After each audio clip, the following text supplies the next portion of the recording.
can see, the young girls are there doing cassava processing to obtain what we call gari.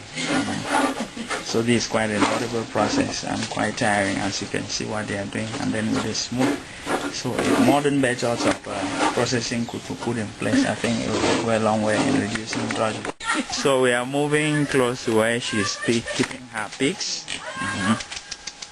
As you can see, the piglets are there in the pen. Now, you buy this again? Okay, you are your chino boy. So this one is pregnant. So she's expecting this pig is so put to birth, and so she needs money in order to prepare for the birth of this one. So it's quite a lot.